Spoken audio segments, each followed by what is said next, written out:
I'm looking for food for Mom who can't move. A 5-year-old granddaughter rummaging through the park's trash cans.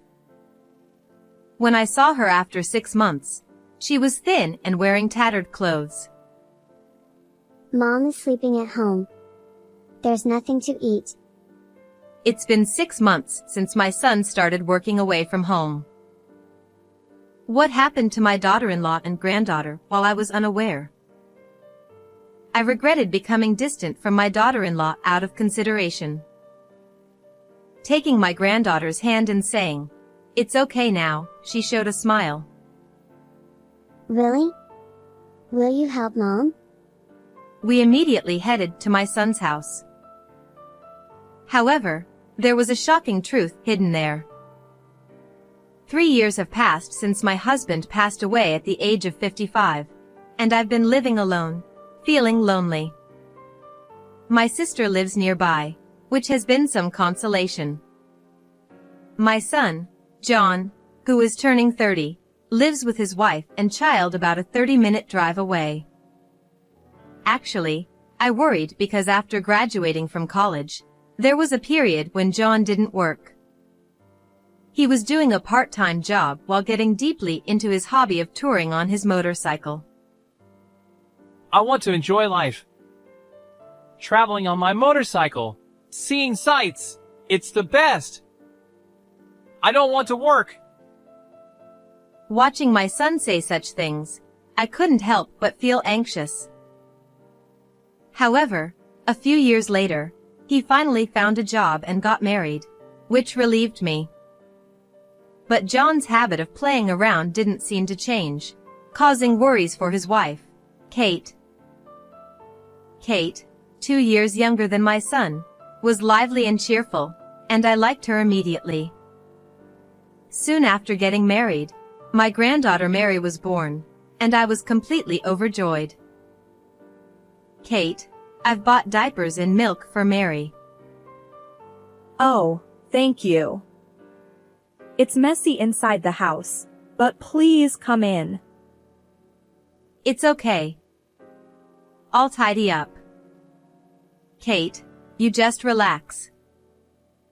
Since her parents couldn't help her being far away, I frequently visited my son's house, bringing baby essentials and household items for my daughter-in-law. I did my best, cleaning up, comforting crying Mary, and more. My actions were driven by the desire to see my granddaughter and the goodwill to help my daughter-in-law, but it seemed they were pressuring her.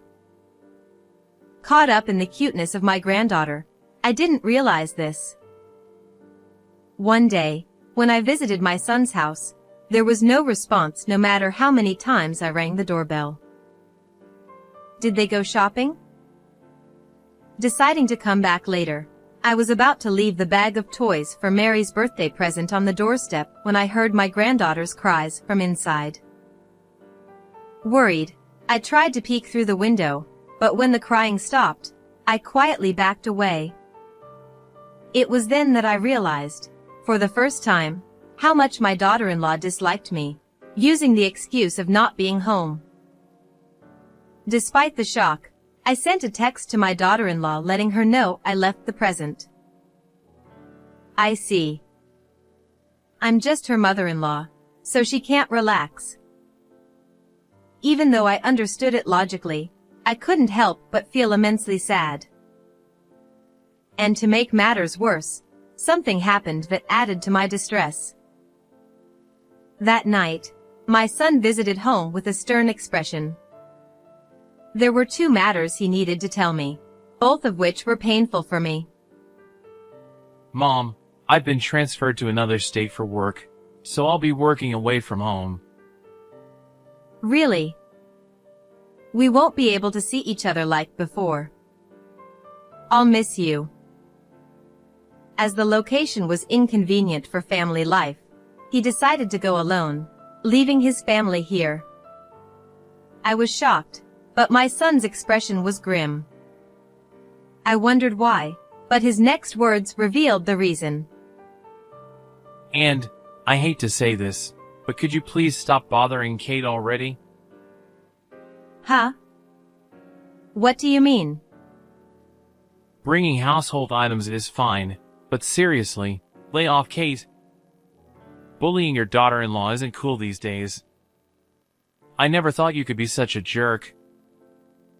I denied any malicious intent, but my son grew more forceful.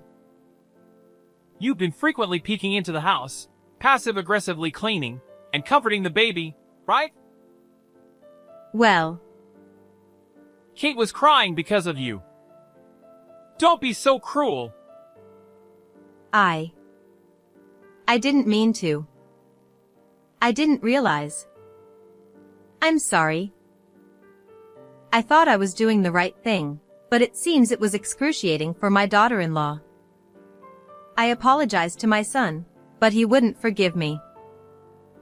If you keep harassing her, I'll cut ties with you, Mom. No way.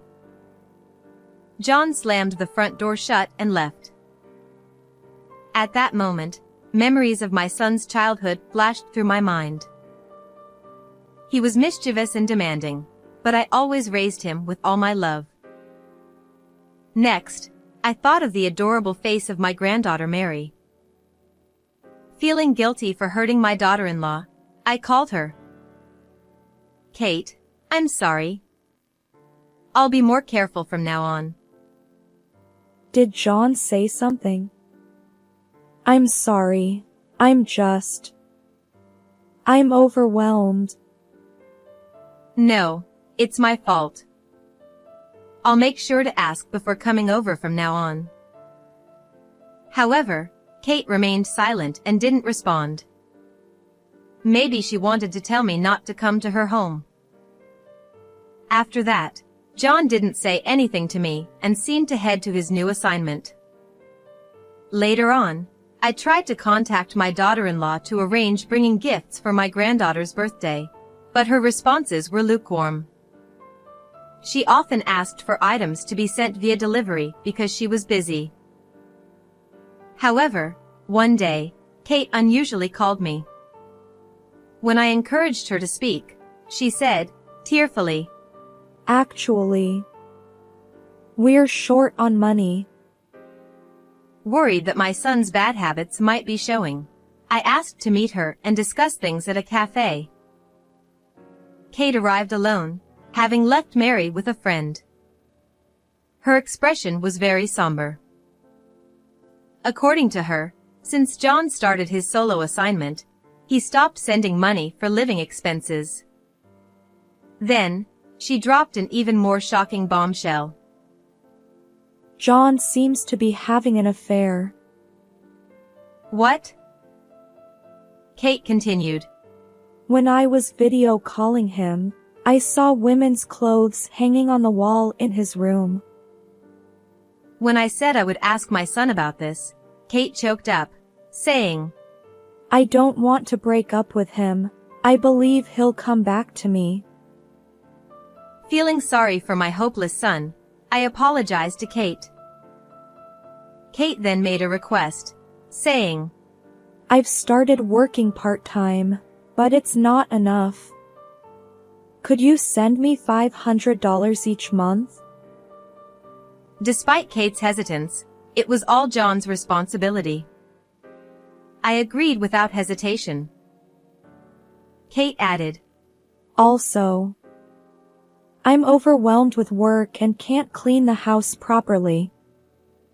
I don't want you to see it. I understand. Don't worry, I won't just drop by unexpectedly. Anticipating Kate's difficulty in saying it, I responded kindly with a smile. But what is my son thinking? Kate asked me not to tell John, but as a mother, I couldn't refrain from giving him my opinion. After parting ways with Kate and returning home, I called John that night. I subtly asked if he was cheating, but he seemed irritated and angry. Hey, Mom! Don't bother me with such trivial things. John, clearly frustrated from work, didn't outright deny cheating, so my anxiety only grew. After that, Various expenses such as clothing for my granddaughter and medical bills when she fell ill started piling up, and Kate began coming to me for money. By this time, I couldn't see my granddaughter at all, but I believed it was all for the sake of dear Mary and my unfortunate daughter-in-law. So, I continued to provide money from my husband's inheritance and send allowances. Even when my son occasionally returned from his solo assignment, he never came to see me, only insisting over the phone. I'm so busy. Be nicer to Kate. I was torn apart, feeling lonely without being able to see my son, but I started dreaming of sweet Mary more often. Still, I convinced myself that as long as my granddaughter was living happily, it was enough. But looking back now, I should have gone to see my granddaughter. At that time, I never could have imagined things would turn out like that. It was a spring day, nearly a year into my son's solo assignment. My sister, who lives nearby, invited me to a cherry blossom viewing spot near my son's house. She was worried about my mood, but the sight of the cherry blossoms in full bloom lifted my spirits a bit. However, what caught my eye then was a small child rummaging through the trash can in the park. Concerned that the child might be alone, I approached. When the child looked up and our eyes met, I blinked and looked again in disbelief. What? No way. The child was none other than my granddaughter Mary, whom I had seen only in dreams. She should have been 5 years old by now. Mary, is that you? What are you doing here? I'm looking for food for Mom who can't move. It had been a year since I last saw my granddaughter, and she looked emaciated, her collarbones visible, wearing tattered clothes with torn pants.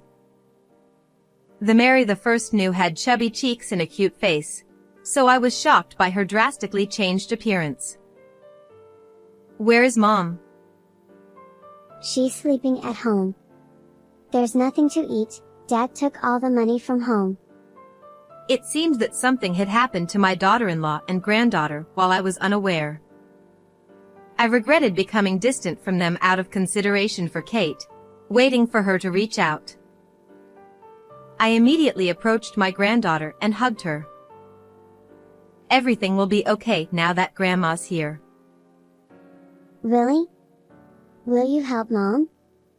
My eyes welled up at the thought of my granddaughter, who was always thinking of her mother, and anger toward my son made me feel feverish. However, despite my emotions, a shocking truth was hidden there.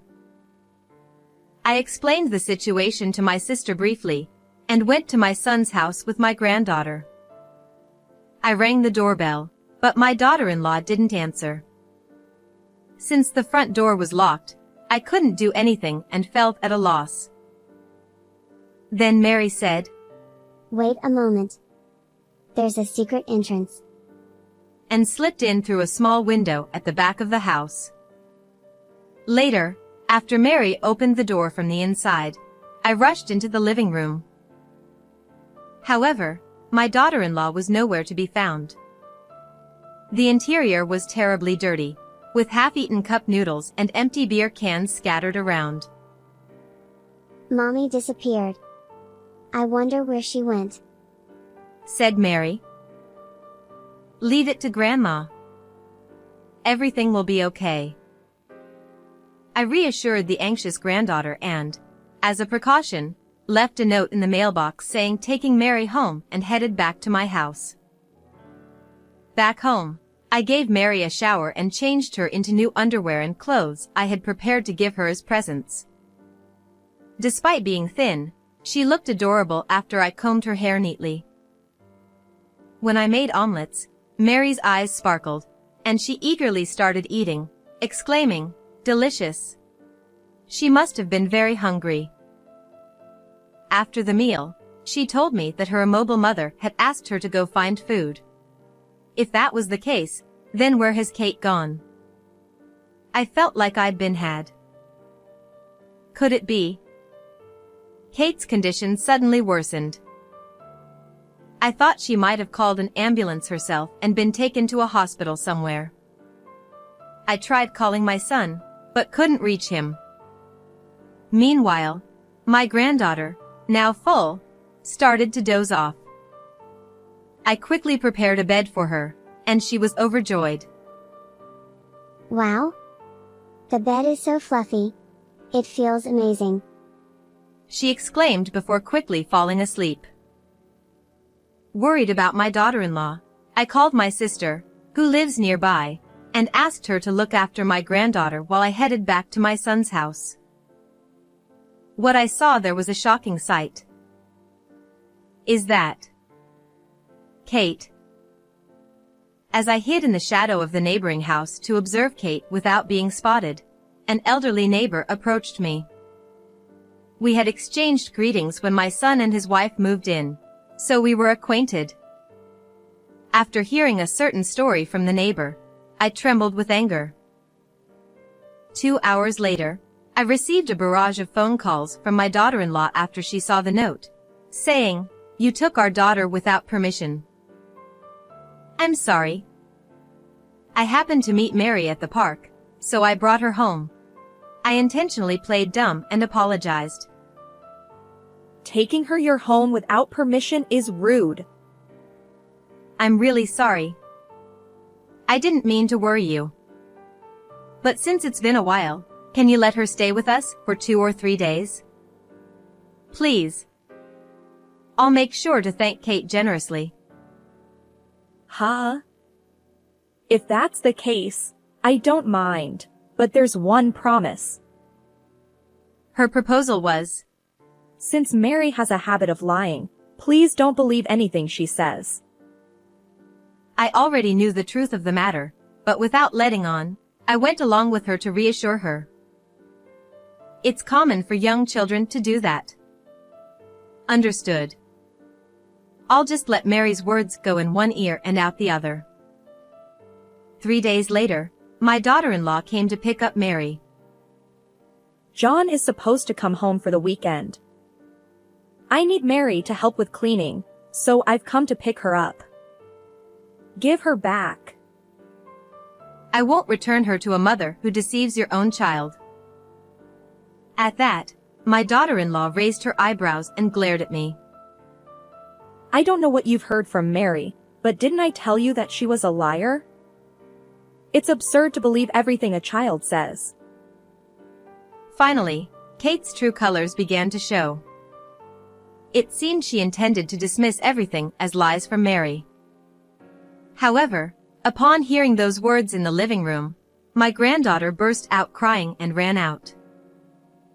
I'm not lying. I was worried about Mama.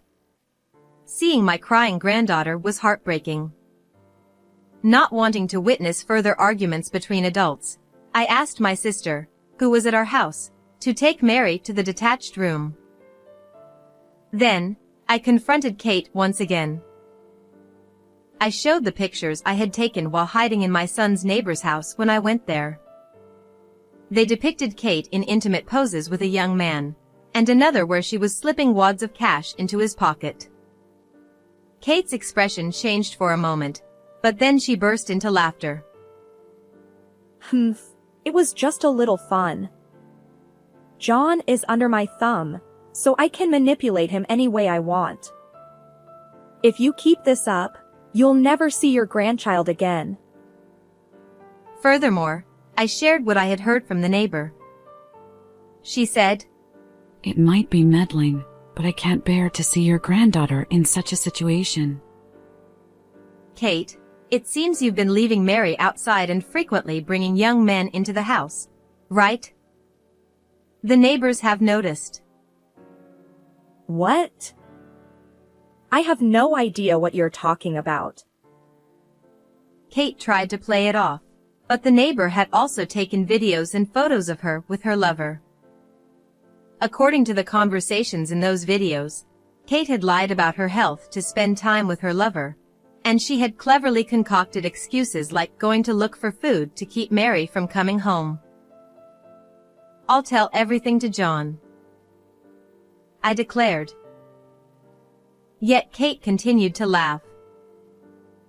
I've already told John that I'm being bullied by you, so he doesn't trust you. It's pointless to tell him anything. I'll just cry and tell him that you're lying. Finally, I understood why my son had turned cold towards me. It was all Kate's doing. At that moment, a figure emerged from the neighboring room with a furious expression. Kate, you were deceiving me, weren't you? No way! Why are you here? As it turned out, it was my son who, upon hearing my plea, took leave from his assignment and came home, thinking it was another case of marital abuse. However, he realized the truth from the evidence photos and his daughter's testimony. It's all your mother's fabrication. Don't believe those photos, they're fake. Are you saying Mary's lying too? I trust my daughter's word over yours. But although I hadn't been informed, my son had a change of heart after his child was born. He said he had worked day and night at his assignment to increase his income and sent substantial amounts of money for living expenses. Kate couldn't have been short of money. She had spent all the money she received from John and the allowances I sent on her young lover. Finally, John realized he had been fed lies by his wife about being mistreated. Mom, I'm sorry for all the terrible things I've said. It's okay if you understand. Then, my son decisively announced divorce to Kate. Realizing she had no way out, Kate instantly apologized to me and began to beg for forgiveness. Mother-in-law, I'm sorry. Please forgive me. I was just lonely without John. Please ask him to reconsider the divorce for the sake of our daughter. I may forgive what you've done to me, but I'll never forgive you for what you've done to my precious granddaughter. But even after all this apologizing, apologies don't make everything okay. My son and I looked down coldly on Kate as she broke down in tears right then and there. Afterwards, evidence of her infidelity came to light, and she was divorced from John, who demanded $20,000 in alimony and $50,000 in child support. Kate, who had hoped for reconciliation, borrowed money from a loan shark to make the payments. Furthermore, John was furious upon seeing Mary's emaciated state and reported it to the police. Kate was taken into custody by the police and received a severe reprimand. It was discovered that Kate had met the young man she was having an affair with at a bar and had been supporting him financially. However, when the money ran out, she was quickly discarded. While I know she was being chased by debt collectors, her whereabouts afterwards are unknown. John also demanded $20,000 in alimony from Kate's affair partner. He too borrowed money to make the payment and is currently working day and night as a day laborer. Now, my son has returned from his assignment and is living with Mary and me at my house. A new life with my granddaughter, son, and me has begun. With more smiles from my granddaughter, I'm enjoying peaceful days. How did you find this story? Don't forget to subscribe to the channel. Well then, let's meet again in the next video.